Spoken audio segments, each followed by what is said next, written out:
40 to 50% of the pull, if I were to guess right off top, which is really cool. And then you just twist them, turns them off. But these can also be adjusted with the Scuf tool to where you get what's called hair triggers, to where you just keep tightening it with the tool to where the trigger will stop, like right about there. So as soon as a shot actuates on a game, you know, like right there, boom, a shot fires. That's where your trigger stops. There's no slop or dead play, so you can quickly, you know, get on that bad boy, basically shooting a semi-auto like she's full auto, which is pretty cool. These pop right off, get your fingernail up in there, give it a yoink, and as you can see, there's your little hole for your Scuf tool, which is included. Get to that in a minute. Not to mention, these are interchangeable. They do come with some extra ones in the box. We'll get to the included accessories right now.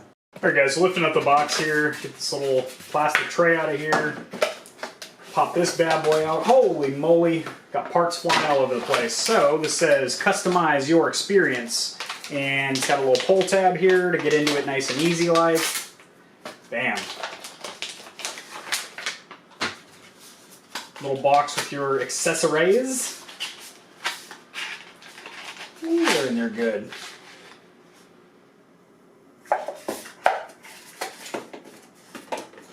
Alright, cool. So, installed stock, you have short concave sticks. They also include some long domed sticks. And you know I'm all about that dome. So I'm going to go ahead and put the dome sticks on there. I do prefer dome sticks over concaved. Or what's called pro sticks, which is basically a little lip around the outside. As if it's concaved, but then in the middle there's a little dome. So like a stock PS4 controller, if you look at one of those in your hand right now, that's called, they call them pro sticks. I don't know who patented that name, but it is what it is. So we'll put those sticks on there. We're also going to take off that 4-point D-pad and put on the wheel here. Why would you want a circular wheel minus a 4-point D-pad? Well, mostly for fighting games, you can get better roll-on for combos and stuff like that. I think it looks better, adds a custom flair to your controller. And also, this is the same, you know, awesome Scuf rubberized grip as where the stock D-pad is just a metal, so we're going to go ahead and switch that out as well. You also get some long in the John triggers here, and these are also coated in that sweet patented Scuf rubber. I'm not usually about rubbers, but damn, these are good. You also get your Scuf tool in there, which is what you're going to need to set your hair triggers, which we're going to be doing in this video, so I can get it all lined up for my Warzone, Night Fort, Apex Legends. I guess that's all I play on PS4 nowadays. I've been playing a lot of Escape from Tarkov on the PC recently. And that game is absolute cancer. Like pure blown colon to throat to neck down to your colon, back up your shitter cancer. It's a terrible game, but it's also so addicting. It's like heroin. You know it's bad for you. You shouldn't be doing it, but it feels so good. And yeah, that's exactly. I'm going to be doing a review of Escape from Tarkov in the near future for you guys. You also get some extra impact rings in here. They are black, just like the stock anti-friction rings in there. So I don't know why they included those. They should include like a white or red pair or something to mix it up a little bit. You get your carrying case in here. Perfect indent for your triggers, which is really cool. Nice, got your little Scuf logo on there. Nice little soft shell tortoise case. Tortoise? Turtle. Turtle. I love their cable. So it's not braided. It's actually microfiber coated, which is really cool. You have this nice little Scuf Velcro on here. It just feels super premium. You even got the Scuf logo embossed or emblazoned on each end of this. This is a long boy. I think it's a 10 or 12 footer. We'll say 10. Nobody uses 12-foot cables. Downside here, this is micro USB. I don't know why. With a controller of this caliber in the 200 price point range, use something like USB-C. I hope you guys are listening out there. Scuf, USB-C. I know that's where all technology's going. Either, you know, lightning cables for the Apples or for everyone else in the world. USB-C. It's faster at charging and transferring data. It's more durable. It's harder to actually damage a controller by accidentally ripping it out. And you can put it in both ways. So a little more convenient being able to slide it in both ways. So nice little carrying case. You got the green stitching in there just to show them how ricer you are. You got this little pill pod here where you can put your mollies when you're not gaming. It says Scuf on there. Open it up. Nothing in here. I'm not really sure what this is for. I guess putting your accessories in or something, or like I said, putting some flour or some oregano, not drugs, in this little thing and shoving it up the old prison purse or whatever. That's what that's for. You have one more baggie in here. Jeepers creepers. I am going to be keeping that little treasure chest box because it's nice. Open, learn, fuck, perform. So we're going to open this up here.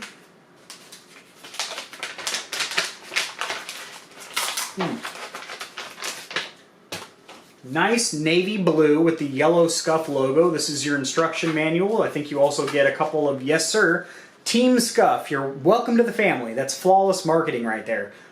You're now part of Team Scuf, baby, so I don't know what I'm going to do with these stickers. I'm going to go blast them on my car. I'm going to go sticker bomb my PC. Just kidding. Not doing any of that because I'm not 12 years old, but they do have stickers. Really good instruction manual. English is the primary language. I think it's color, if I do recall. No, not color, but really good pictures in here that clearly display everything you might want to do, removing the sax buttons, taking off your triggers, all the included accessories. Just a solid manual, and you know, it shows you how to adjust your hairpin triggers. Because there is a lot to this controller, a lot of components and customization, it's good that they have an in-depth manual to actually walk you through it. Bottom of the controller, you do have a 3.5mm headphone jack. I personally have wireless Razer Nari Ultimates, which have a little USB dongle, so you can play wirelessly. That's the headphones that I solely use on PC and on PS4 and on Xbox. Although on the Xbox, with that version, you do need to be wired into the controller. Doesn't work wirelessly, because fuck Microsoft apparently, right Razer? So anyway, but I don't have to worry about plugging anything in here, which is good, because most controllers have a little whirring, humming sound through these headphone jacks. That's the primary reason I went with wireless. That, and I hate having, you know, this plugged into a wire, then the headphones. It's a little much. So that's down there. You also have two different switches over here. One is for Bluetooth or USB, so if you want that zero latency wired connection. I have a video on why wireless latency is not a thing anymore, so you should watch that if you're like, oh yeah, I'd play it wired all the time, bro, because I'm a 3-time Call of Duty champ, and then I played Counter-Strike a couple times too. Honestly, it doesn't matter either way. However, I will say there is more latency or wireless delay with Bluetooth than with the direct 2.4 gigahertz, I believe it is, wireless connection. Not Bluetooth, but wireless transference connection that you get with the PS4 controllers. PS4 is also compatible with other third-party Bluetooth controllers, that's why I say that. This Bluetooth option might actually give you a slight little bit of latency, but honestly, it's not going to be noticeable unless you're some elite gamer. It shouldn't really be an issue. So there's that, and then this one over here I believe is for remapping on the fly, so you don't need to plug into software if you want to remap the paddles. I don't believe there's switchable profiles on here, like a button where you can swap between profiles, but don't quote me yet, we'll get to that in just a little bit. But for now, let's deck this out the way I would use it. Change those sticks, that D-pad, and the triggers. Very easy. Let's see if we can speed run through it.